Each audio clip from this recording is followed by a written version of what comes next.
Bonjour et bienvenue à cette formation pour les officiels mineurs sur comment bien remplir une feuille de match en basketball. Les feuilles de match de basketball sont décomposées en plusieurs sections, toutes plus importantes les unes que les autres.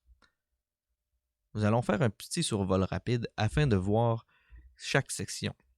Tout d'abord, il faut comprendre que la plateforme S1 génère les feuilles automatiquement et par ce fait même, plusieurs sections sont déjà remplies automatiquement, ce qui vient sauver quand même pas mal de temps aux marqueurs et aux officiels mineurs.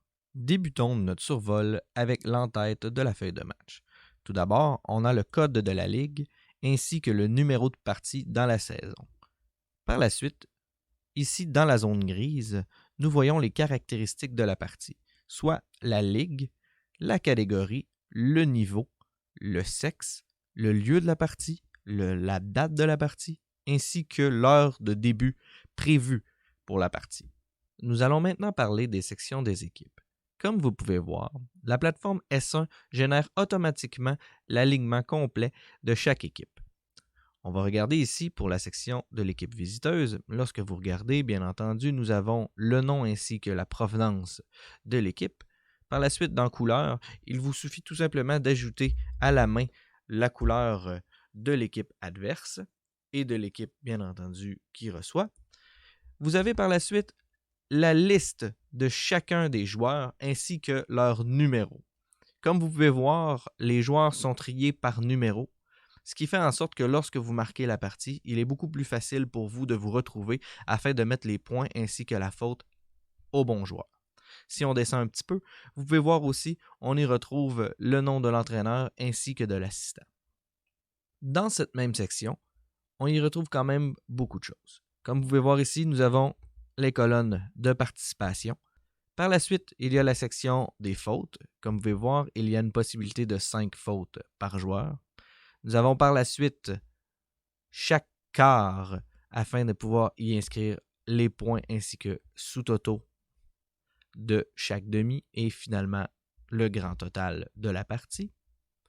Un peu plus haut, on y voit ici chaque temps mort qui peut être pris par l'entraîneur et par l'équipe. Tout simplement, on voit en première demi, il y a une possibilité de 2 temps morts, possibilité de 3 temps morts en deuxième demi.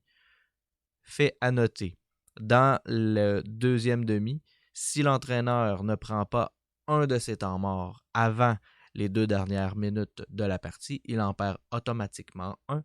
Et par la suite, on voit ici, il y a une possibilité de 1 temps mort par prolongation. Juste à côté, on voit les fautes cumulatives.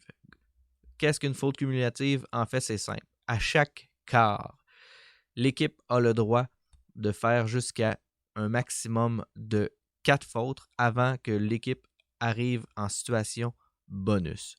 Une situation bonus, tout simplement, après avoir fait une 5e faute et les fautes subséquentes, tout simplement, à chaque faute, il y aura 2 lancers gratuits, on va dire ça comme ça, à l'autre équipe. Continuons notre survol en descendant plus loin dans la feuille de match.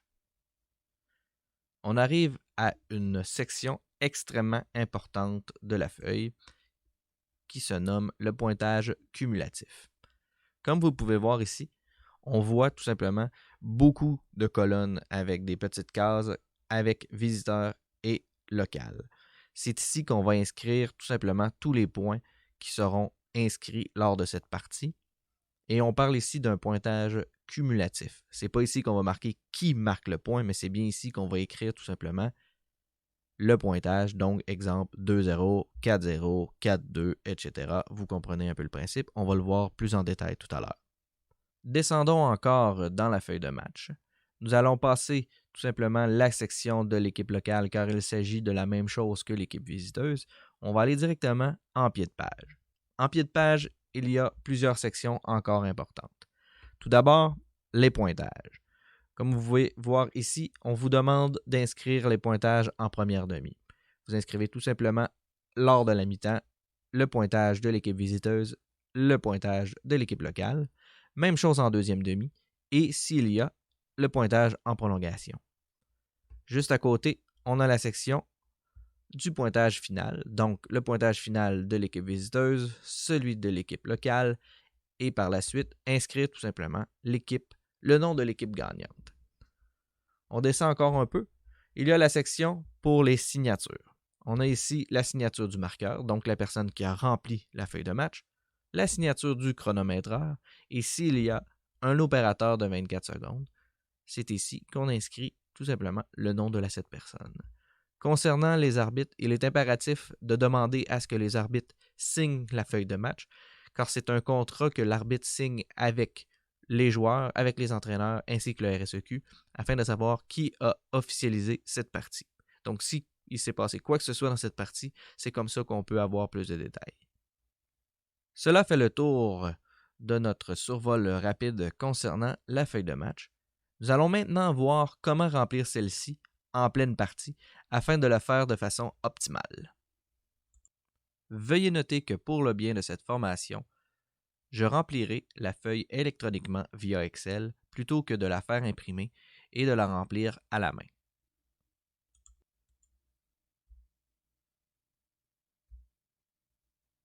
Avant même que la partie ne débute, prenez le temps d'aller voir chaque entraîneur avec la feuille de match afin que ceux-ci puissent valider leur alignement, c'est-à-dire rayer les joueurs qui ne sont pas présents, ajouter des joueurs si jamais des joueurs se sont ajoutés à leur équipe, ainsi que bien entendu signer cette feuille de match. Une fois la feuille signée, c'est un contrat que l'entraîneur passe directement avec vous les marqueurs, avec les officiels, ainsi qu'avec nous, le RSEQ. Lorsque vous êtes marqueur d'une partie de basketball, il est impératif d'être très concentré sur la partie, car au basketball, l'action se déroule très rapidement. Dès que la partie est débutée, l'entraîneur est en droit de demander des temps morts. Comme vous pouvez voir ici dans la section que nous avons vue tout à l'heure, l'entraîneur a un certain nombre de temps morts qu'il a le droit d'utiliser, que ce soit en première demi ou en deuxième demi, et même en prolongation. Dès qu'un entraîneur demande un temps mort et que ce temps mort lui est accordé, il est de votre devoir d'aller tout simplement rayer ce temps mort sur la feuille de match.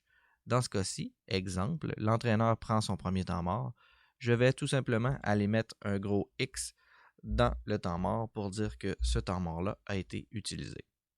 Avec un crayon, vous n'avez tout simplement qu'à biffer le 1, ceci reviendra au même.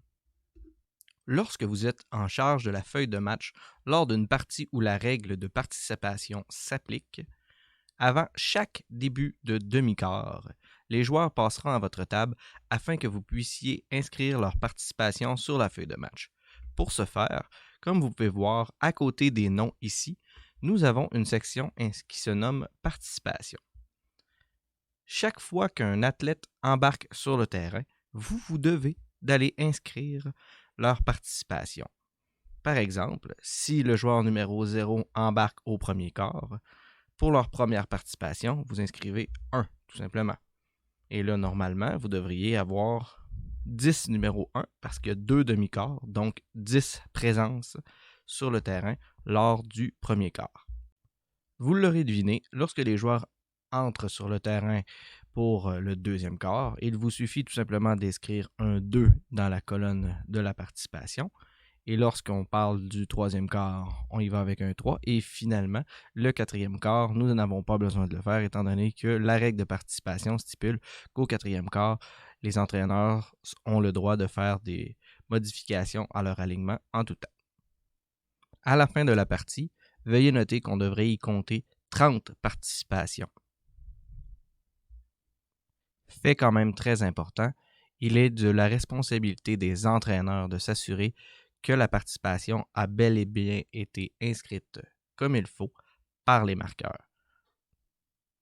Tout au long de la partie, les joueurs vont cumuler des fautes. En fait, c'est fort simple, lorsque l'arbitre appellera une faute, normalement, il viendra vers vous à la table afin de faire l'appel de cette faute. Normalement, il va tout simplement commencer avec la couleur de l'équipe en pointant le banc. Par la suite, il vous donnera le numéro de ce joueur. Et vous, de votre côté, ce que vous avez à faire tout simplement, c'est de prendre en note, exemple, faute chez les jaunes, le numéro 0, on pousse. Si nous sommes au premier quart, nous allons inscrire un 1. Si nous sommes au deuxième, nous inscrivons un 2. Troisième et quatrième quart, vous comprenez le principe. Lorsque vous effectuez la cumul des fautes pour chacun des joueurs, Il est primordial d'annoncer aux entraîneurs lorsque les joueurs sont rendus à un cumulatif d'au moins 3 fautes. Je vais donner un exemple. Le numéro 0 est rendu à 3e faute. Vous dites tout simplement « Hey coach, le numéro 0 est rendu à 3 fautes. » Lorsqu'il arrive à la 4e, « Hey coach, votre numéro 0 en a 4. » Parce que lorsqu'on arrive à la 5e faute, ce joueur, malheureusement, est exclu de la rencontre. Chaque faute appelée lors des quarts doivent aussi être comptabilisées dans les fautes cumulatives. C'est pour cette raison que nous avons cette section plus haut ici dans la feuille. À chaque fois qu'une faute est appelée au premier quart, vous venez tout simplement biffer le 1. Par la suite, lorsque c'est la deuxième, vous y allez avec le 2 et vous comprenez le principe. Pourquoi? En fait, c'est simple. À chaque fois qu'une équipe cumule 5 fautes ou plus lors du même quart, l'équipe adverse se voit attribuer 2 lancers gratuits. On appelle ça la situation bonus. Nous sommes rendus au moment d'inscrire les points sur la feuille de match.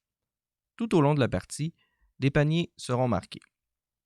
À chaque panier, vous devez aller dans la section pointage cumulatif et y inscrire le pointage actuel. Exemple, en début de partie, les visiteurs marquent le premier panier, en marquent un deuxième, en marquent un troisième, en marquent un quatrième. Oh, lancer de 3 points réussi. Oh, lancer franc réussi. Oh, lancer franc réussi. Oh, un autre lancer de 2 points, et ainsi de suite. Vous comprenez un peu le principe.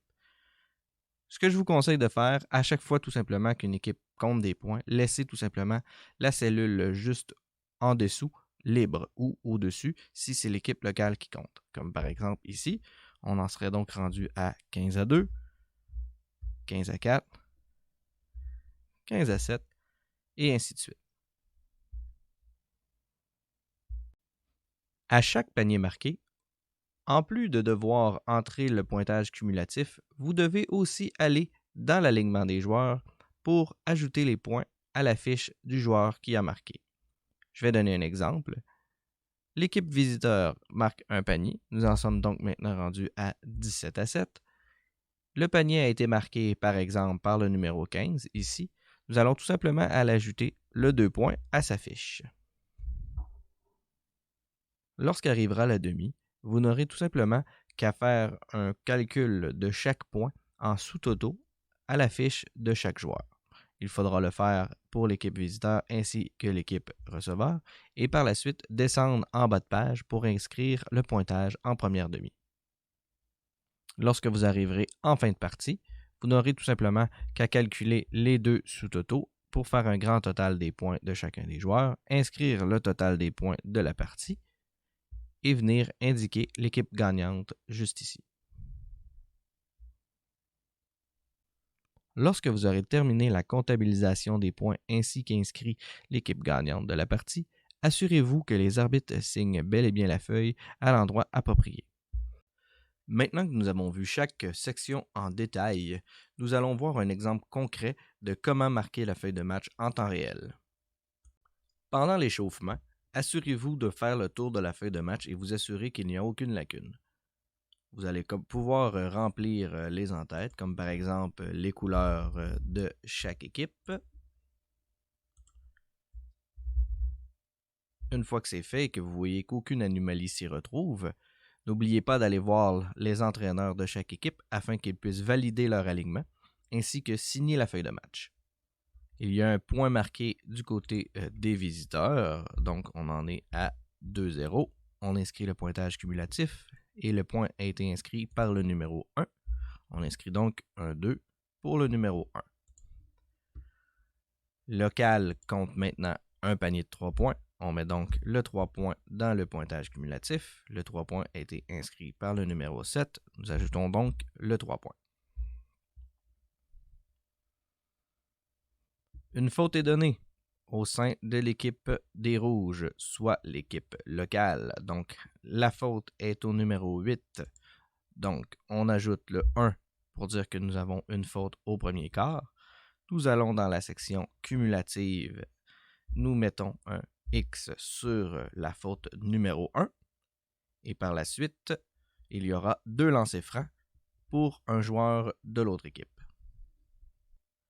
Lorsque vous êtes en situation de lancer franc, à la fiche du joueur, faites tout simplement 2 petits cercles et vous pourrez noircir le cercle lorsque le lancer franc sera réussi.